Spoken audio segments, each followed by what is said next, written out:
Bonjour, vous l'aviez peut-être deviné, si je vous ai montré ça hier, c'est qu'aujourd'hui nous allons parler des transbordeuses d'Orange et de la grève qu'elles ont menée en 1906. Alors, comment est-ce que je suis tombée sur ce sujet? Par le plus grand des hasards, parce que figurez-vous que lorsque je travaillais sur le destin des jumeaux Fabrègues, dont je vous ai parlé précédemment, j'ai épluché toute la presse de l'époque, la presse locale, sur 3 années, 1905, 1906, 1907. Je voulais savoir tous les événements qui s'étaient déroulés et comment ils avaient culminé avec les grandes manifestations de 1907. Et voilà qu'en 1906, je tombe sur un entrefilet disant « Les transbordeuses d'Orange sont en grève à Cerbère ». Alors, vous, je ne sais pas quelle est votre réaction quand vous lisez ça, mais moi, figurez-vous que mon papa est breton. Le Grès, c'est un nom breton. Et c'est un produit d'importation en terre catalane. Et il m'avait parlé de la grève des sardinières de Douarnenez, des pennes sardines qui avaient culminé en 1924. Mais de la grève des transbordeuses d'Orange à Cerbère, personne ne m'en avait jamais parlé. Même à l'université où j'avais étudié en histoire, donc ici à Perpignan. Donc comme je suis curieuse, j'ai téléphoné à ma tante qui habite Cerbère et qui m'a mis en relation avec son ancien patron, qui était transitaire, Edmond Blanchon, qui je rends hommage aujourd'hui puisqu'il n'est plus de ce monde. Et Edmond avait tous les documents concernant le transbordement des Oranges en général et la grève des transbordeuses, donc en 1906 en particulier. J'ai donc épluché tout ça et ce que j'ai découvert, c'était déjà un roman en fait. Elles se sont battues avec les gendarmes, Clémenceau leur a envoyé l'armée, les soldats ont refusé de charger des femmes, ils se sont improvisés casque bleu avant l'heure en se mettant entre les gendarmes et les grévistes. Ensuite, les transitaires ont essayé de faire venir des briseuses de grève de Banyuls en train. Quand les femmes ont vu le train arriver, elles se sont couchées sur les rails devant le train. Donc, évidemment, le conducteur n'était pas au courant. Il a freiné en catastrophe pour s'arrêter avant la première jupe. Enfin bref, tous les ingrédients d'un roman étaient déjà là. Il ne me restait plus qu'à mettre dedans mes personnages. Et plus exactement, mon héroïne, Rosette, qui est une petite jeune fille bien sage, bien sympathique, qui serait sans doute devenue une petite bonne femme, bien sage et bien sympathique aussi, si elle n'avait pas été prise au milieu des événements parfois tragiques de cette grève qui vont la mener à choisir son destin. En fait, l'idée, c'est qu'on ne se connaît soi-même que face à l'adversité, et c'est comme ça que commence donc le livre, avec l'arrivée de Rosette en gare pour son premier service de transbordeuse. Mais d'abord, il y a un petit avant-propos pour resituer donc les événements. Le 21 janvier 1878 était inaugurée officiellement la jonction des réseaux ferrés français et espagnols le long de la Méditerranée. La différence d'écartement des rails de part et d'autre de la frontière entraînait la création de 2 gares internationales de transbordement, à Portbou côté espagnol et à Cerbère côté français. Ce petit hameau de pêcheurs prenait subitement une autre dimension et le 22 juin 1888, le président de la République, Sadi Carnot, l'érigeait en commune autonome. Le lendemain, naissait Rosette, l'héroïne de notre histoire. Et on commence maintenant.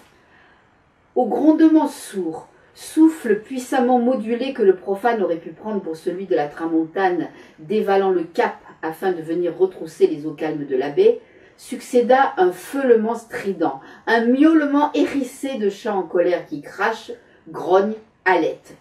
Un dernier soupir, puis plus rien. Rosette aimait cet instant, ce silence étonné, presque incongru, pendant lequel tout Cerbère semblait retenir sa respiration, juste avant que n'explose la rumeur pressée des portes qui claquent, des caisses qu'on décharge, des mâles heurtant le quai, des chariots roulés par les porteurs, des pas et des appels, de cette fièvre affairée qui faisait courir son sang plus vite dans ses veines à chaque transbordement de train. Elle savait qu'au même moment, dans la vigne des Bordes, tout là-haut dans la colline où il était parti tôt ce matin, le père raidissait le dos, rentrait le cou dans ses larges épaules et serrait les poings à s'en faire blanchir les jointures sur les manches de la cisaille avec laquelle il taillait les sarments. Sauveur Ribera haïssait le chemin de fer. Il l'exécrait. Il en avait fait son ennemi personnel, comme si le monstre d'acier et de vapeur qui jaillissait des tunnels sous la montagne avec une régularité d'horloge n'avait fait son nid à Cerbère que pour déranger la vie qu'il menait, comme avant lui son père et son grand-père, le jour à soigner les vignes en terrasse accrochées au flanc rouge des Pyrénées et la nuit à plonger ses filets dans les vagues lascives de la Méditerranée luisante sous la lune. Et qu'on n'aille pas lui parler de progrès, Bunder.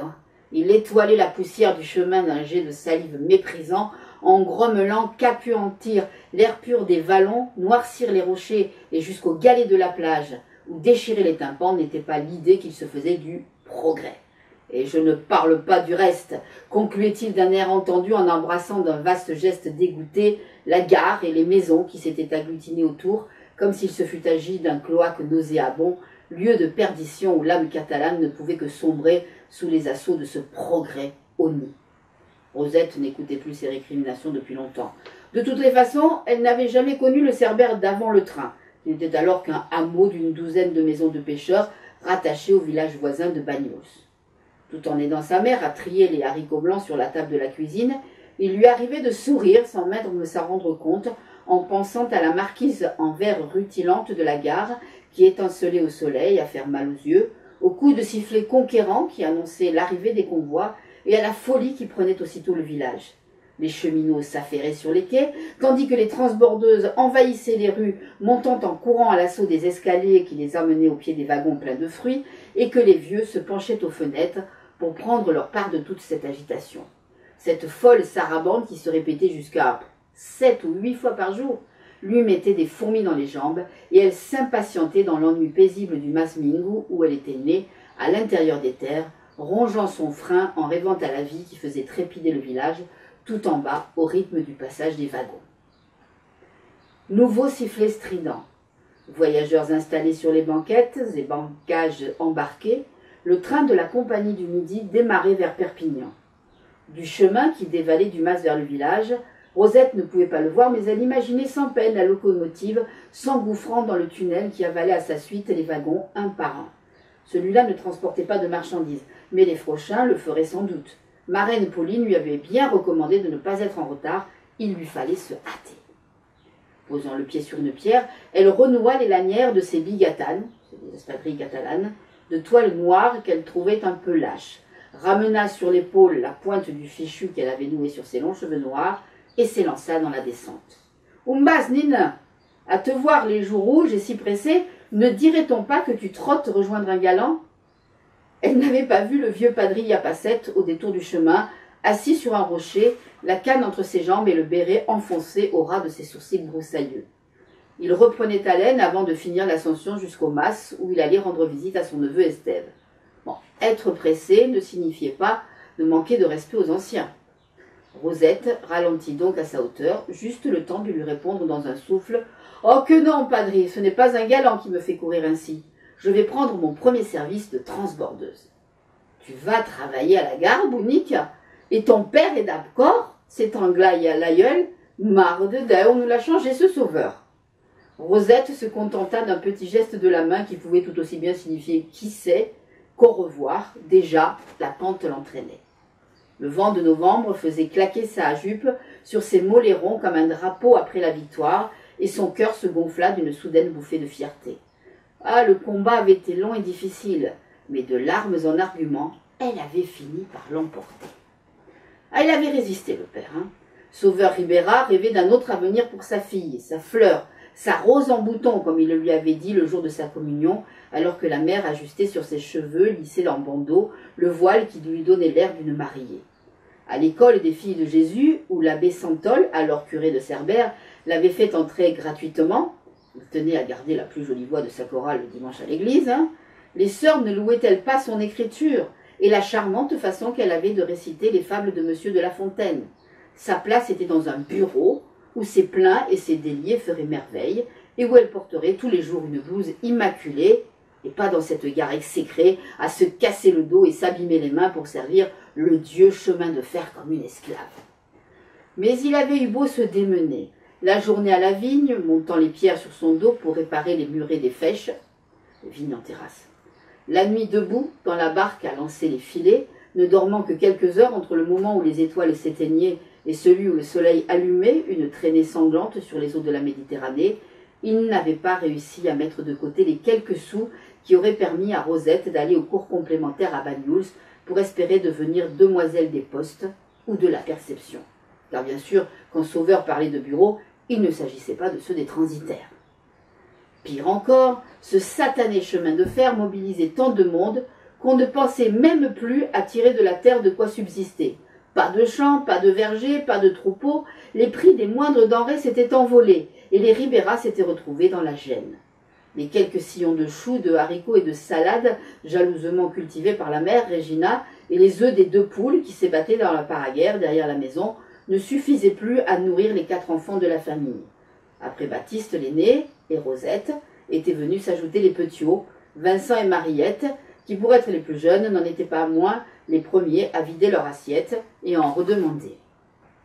Les semaines passées, l'amertume et le souci creusaient chaque jour davantage les rides du père, celle qui abaissait le coin de ses lèvres, lui faisant un rictus désabusé qui ne le quittait plus, et surtout celle profonde comme un sillon entre ses sourcils en bataille.